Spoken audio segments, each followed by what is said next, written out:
Good morning. Good morning. Welcome to Sunday School. It's good to be back with all of you. As we begin this morning, let's pause to take a moment to remember the greater Atlanta community and the Asian American community after the events of this week. May each of us always stand up to racism and hate. Today, we continue our series, Ordinary People Change the World. And today's story is about Marie Curie. It's an amazing story. We want to thank Charlie and Lily and Jolene for being our acolyte and doing communion last week. We want to thank Olive and Kibwe and Chinawa for doing the acolyting and communion this week. We also want to thank Chris for her music last week, and we want to thank Karen for her music this week. Let us know if there's ways that we can be of support to you and your families. And with that, let's head on in to the lighting of our candle. May God's light love be with you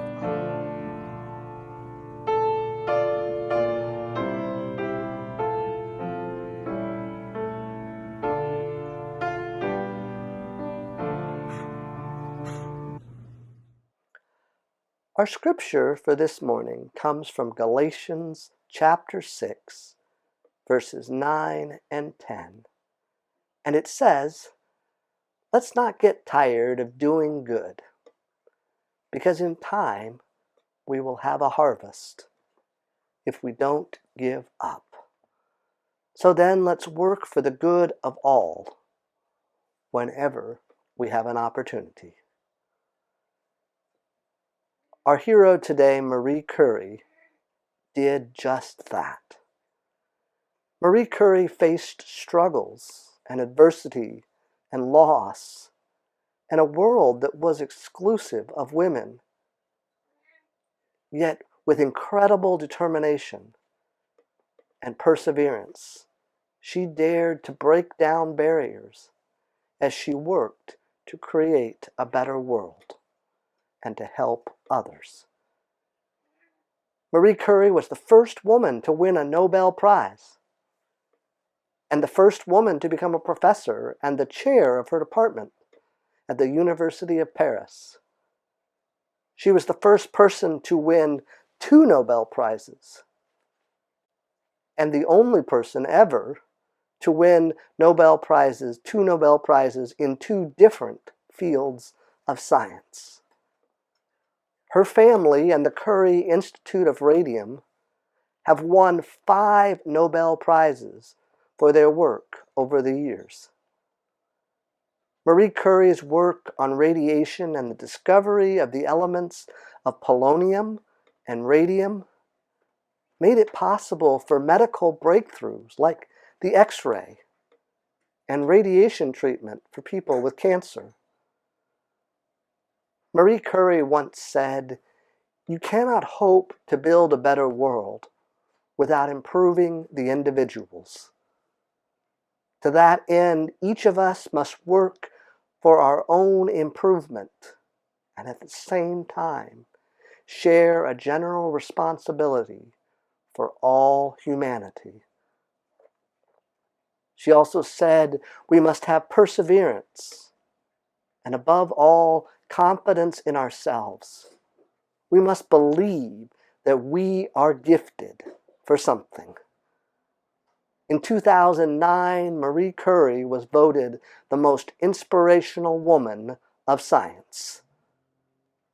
May we, like Marie Curie, be people of courage, determination, perseverance, and a commitment to work for the good of all. Well, with that, let's head on in to Sunday School. Here's this week's quiz. It was not until after he was 3 years old that Albert Einstein could A.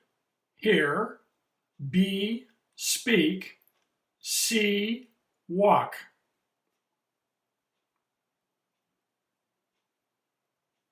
Announce your answer. The correct answer is B, speak.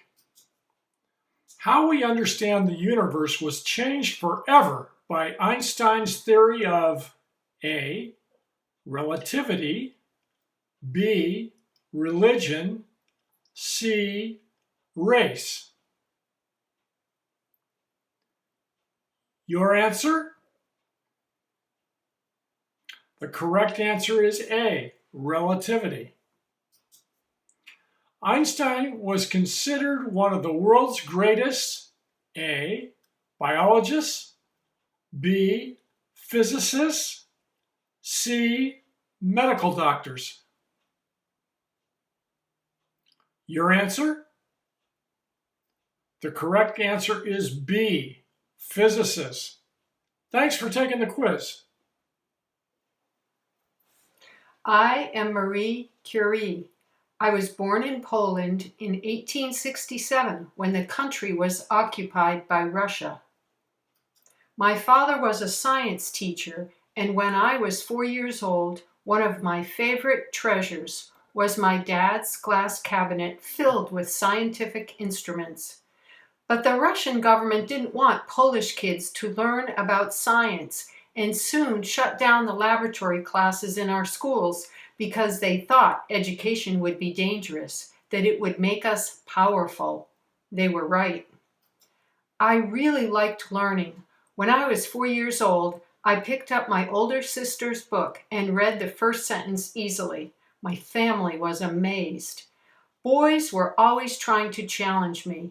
Back then, men didn't think girls could be good students, and they certainly didn't think we could be scientists. My dad always believed in me. Since he was a teacher, he'd give us a new scientific lesson, even if we were just taking a walk. Saturday nights were spent with Dad, sharing one of the most powerful things of all, books. He'd read us the classics. Growing up, life was hard. My mom and one of my sisters died. My father wasn't allowed to teach the subject he loved. We didn't have much money. To escape the hard times, I would read, draw, and dance. I graduated from high school early at age 15. I won the gold medal for being the first in my class. By 16, I knew I wanted to make an impact on this world, and I knew how. I wanted to be a scientist. But there was only one problem. Where I lived, the university didn't accept women. Lucky for me, someone started a secret college where they taught women subjects that no one else would teach us. It was called the Flying University. Eventually, my sister and I made a plan to save enough money to attend the Sorbonne in France, one of the most famous universities in the world. We didn't have enough money for both of us, so I went first. I was determined to become a scientist. I'd wake up at 6 a.m. and read books in 3 different languages on physics and anatomy. Then I'd do the math problems my dad would send for me to solve. By the time I was 18, I was doing my own experiments and drawing my own conclusions. I also learned one of the most valuable lessons of all. You should never accept everything as it is. Life, like science, can always be made better. I had lots of accidents and failures. Making change is never easy. It takes hard work. Finally, when I was 23, my dream came true and I became a student at the Sorbonne. The Sorbonne School of Science had 2,000 students. Only 23 were women, and only 2 of us were studying science. I would dedicate my life to science. In 1893, I got my degree in physics. A year later, I got a second degree in mathematics. Soon after, I got married to a scientist, Marie Curie. We had a daughter. Back then, people thought that men were supposed to get jobs and women were supposed to stay home. I had my own ideas. I still worked in the lab, and Pierre worked hard to make sure that we were equal partners. The only thing you are supposed to do is chase what you love. My lab was a crowded, damp storeroom. I started studying a chemical element called uranium. According to my instruments, it was giving off certain rays that I called radioactivity.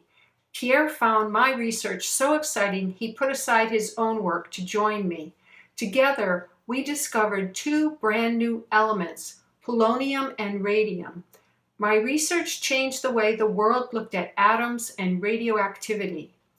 In 1903, I was nominated along with my husband and another scientist for the Nobel Prize in Physics, one of the most prestigious awards in science.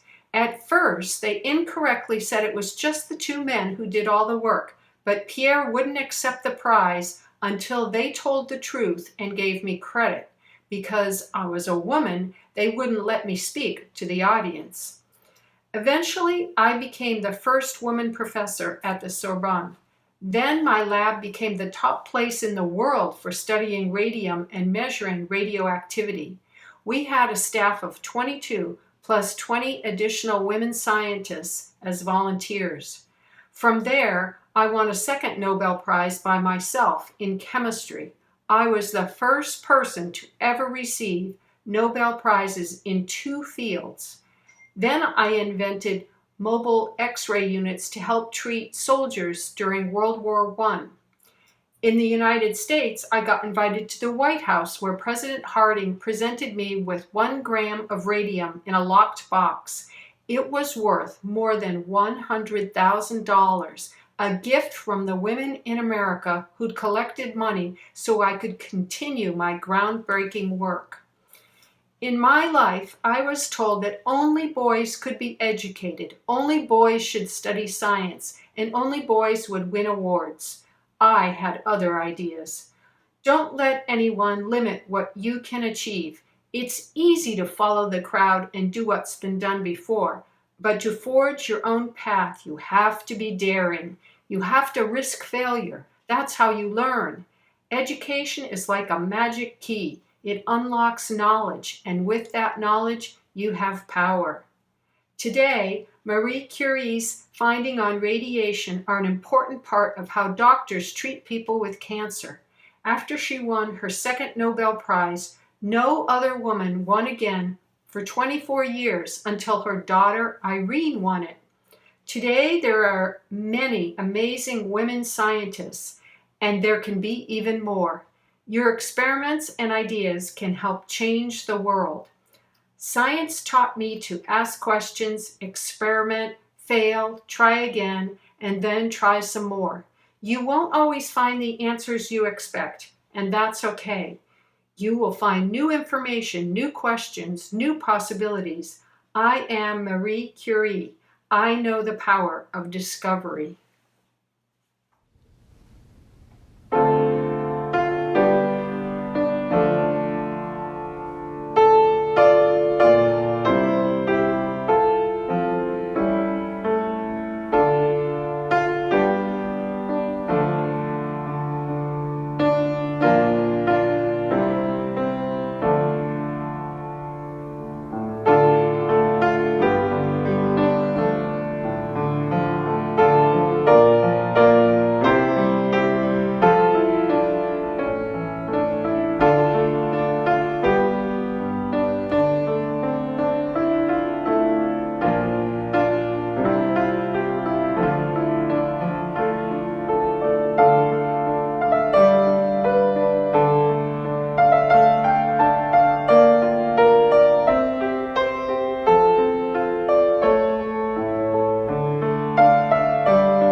Jesus took the bread, broke it, and blessed it, and said, "Take, eat. This is my body, broken for you."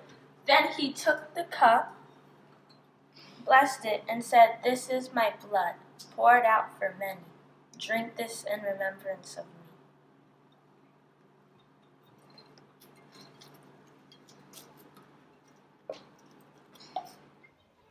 Today's story about Marie Curie makes me think of Albert Einstein, whom we met in last week's story. Both of them were curious, lifelong learners who made scientific discoveries. Marie Curie worked hard at her experiments. She had successes and she had failures, but she didn't give up. She was determined to keep doing what she loved, being a scientist. She followed her own path and didn't let anyone limit what she could achieve. That's a good lesson for all of us. Have a good week. See you next Sunday.